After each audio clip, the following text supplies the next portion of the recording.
अस्सलाम वालेकुम दोस्तों, ये गाड़ी है टोयोटा करोला और इसमें जेन वैन सीएनजी लगी होती है। तो अभी तो वो नहीं लगी हुई, अभी सिर्फ पेट्रोल पे चल रही है गाड़ी। सीएनजी निकाली हुई है इसकी। तो गाड़ी स्टार्ट है, लेकिन गाड़ी में मसला ये है कि गाड़ी मिसिंग कर रही है। और कस्टमर ने बताया कि इसका जो 4 नंबर का इंजेक्टर है वो काम नहीं कर रहा, क्योंकि चेक करवाई है कहीं से उसने।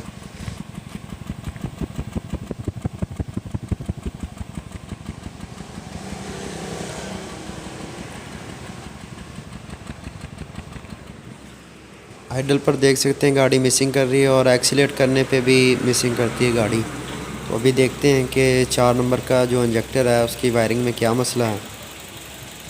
तो ये जो मेहरान गाड़ी में बल्ब लगा होता है छोटा सा, तो ये लगाना पड़ता है, यही हम लगाते हैं। छोटा सा बल्ब होता है ये।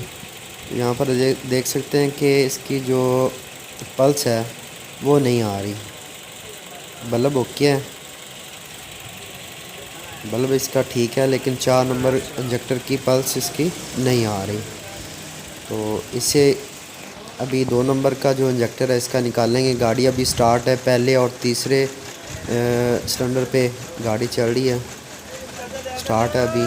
और यहाँ पर आप दूसरे नंबर पे आप देख सकते हैं कि यहाँ पर इसकी पल्स आ रही है, बिल्कुल ओके है, बल्ब भी ठीक है। तो ये चेक हो गया, ये 2 नंबर की जो पल्स है बिल्कुल आ रही है, और बकाया पहला दूसरा तीसरे की पल्स आ रही है, लेकिन 4 नंबर इंजेक्टर की जो पल्स है ये नहीं आ रही। तो इसमें हम जो 4 नंबर का इंजेक्टर है इसका चाबी स्विच का करंट भी चेक कर लेते हैं।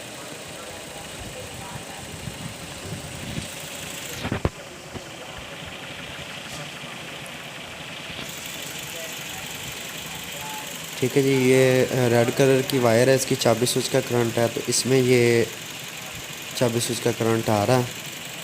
तो अब इसकी जो सिग्नल वाली वायर है येलो कलर की, इसकी कंटिन्यूटी कंप्यूटर तक चेक कर लेते हैं। तो ये देख सकते हैं कि डिजिटल मीटर की एक प्रोब को जो येलो कलर की वायर है 4 नंबर इंजेक्टर की वहाँ पे लगाया, और दूसरी जो वायर है डिजिटल मीटर की, ये कंप्यूटर का बड़ा ग्रिप है, उसमें इसकी #40 वाले नंबर पे इसकी कंटिन्यूटी आनी चाहिए। तो पहले डिजिटल मीटर चेक कर लेते हैं ठीक है या नहीं।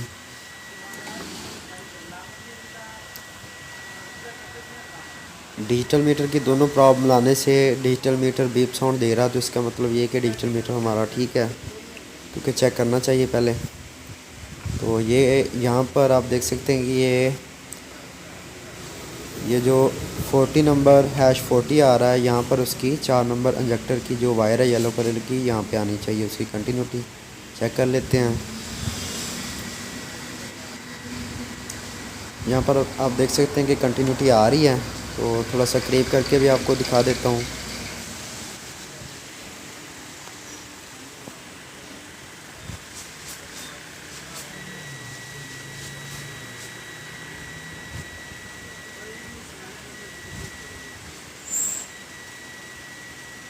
ठीक है, यहाँ पर आप देख सकते हैं कि यहाँ तक कंटिन्यूटी ठीक है।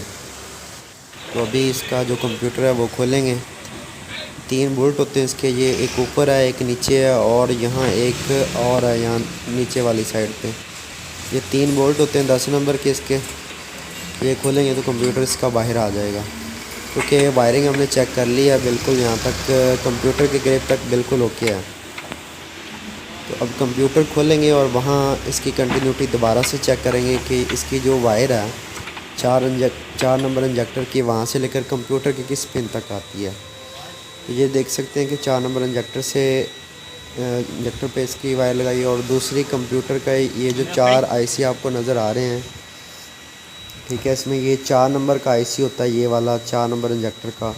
यहाँ पर भी कंटिन्यूटी इसकी बिल्कुल आ रही है।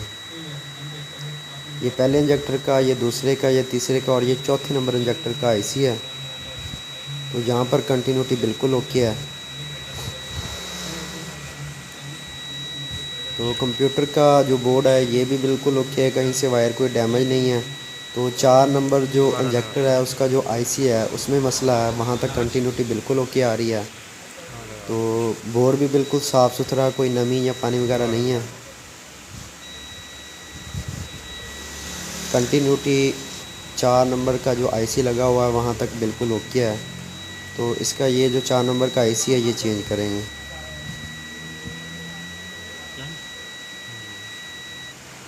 ठीक है, बोर्ड में कोई नमी वगैरह नहीं है, तो बस इंजेक्टर की वायर मिलने से, तो ये मैंने मेंशन कर दिया है कि पहला, दूसरा, तीसरा, चौथा जो नंबर है इसका आईसी का, ये भी मैंने आपको दिखा दिया है। ये चारों आईसी पहले, दूसरा, तीसरा और चौथे इंजेक्टर के ये आईसी होते हैं। 8 पिन का ये आईसी होता है। ठीक है जी, ये C5664 आईसी है। तो ये बस या तो इंजेक्टर की वायर कोई आपस में मिलती रही है तो शॉर्ट हुई है, तो जिसकी वजह से ये ख़राब हुआ है। तो अभी इसका जो 4 नंबर का आईसी है C5664, ये अभी उतार देंगे, क्योंकि बोर्ड बिल्कुल क्लियर है, कोई पानी या नमी वगैरह नहीं है इसमें। तो यही सिर्फ इसका ख़राब होता है, क्योंकि यहाँ तक उसकी कंटिन्यूटी वायरिंग की बिल्कुल क्लियर है।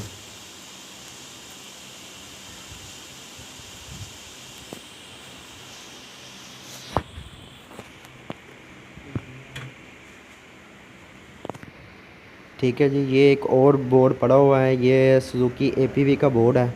इसमें भी ये आईसी ये लगा होता है C5664। तो ये बोर्ड ख़राब है इसका, लेकिन ये आईसी इसके जो इंजेक्टरों की हैं ये ठीक हैं। तो इसमें से एक उतार लेंगे और कंप्यूटर में लगा देंगे। तो इसका आईसी तो उतर गया है, लेकिन इसके पिन वगैरह थोड़े से कावे से क्लियर कर रहे हैं, ताकि इसकी जो कली वगैरह है या वायर वगैरह शॉर्ट ना हो जाए अंदर से। तो इसका नंबर थोड़ा सा करीब से आपको दिखाता हूँ, ये भी वही आईसी है। ठीक है, इसमें सिर्फ ऊपर वाला नंबर मैच होना चाहिए, नीचे वाला अगर ना भी हो तो फिर भी काम चलता है। थोड़ा बहुत फ़र्क तो ज़रूर होता है, लेकिन ये है कि काम चलता है बिल्कुल।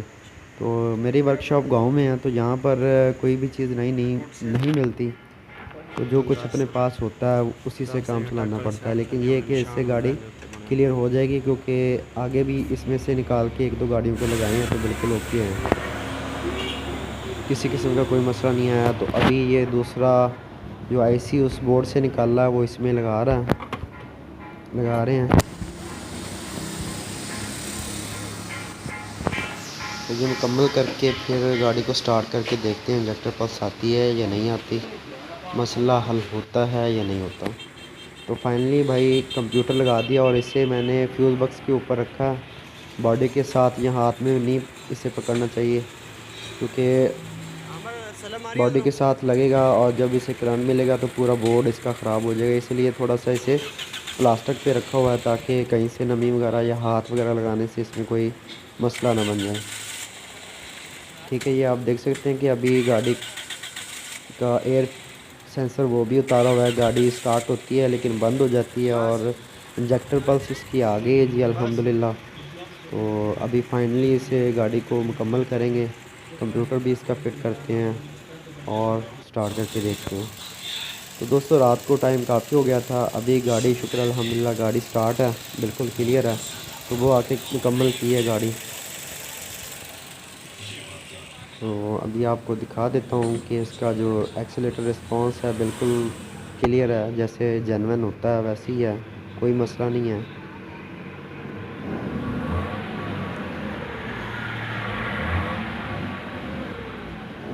बिल्कुल क्लियर है, कोई मसला नहीं है इसमें, स्मूथ एक्सीलेशन है, मिसिंग नहीं है गाड़ी में। अभी आपको मैं चेक भी करवाता हूँ।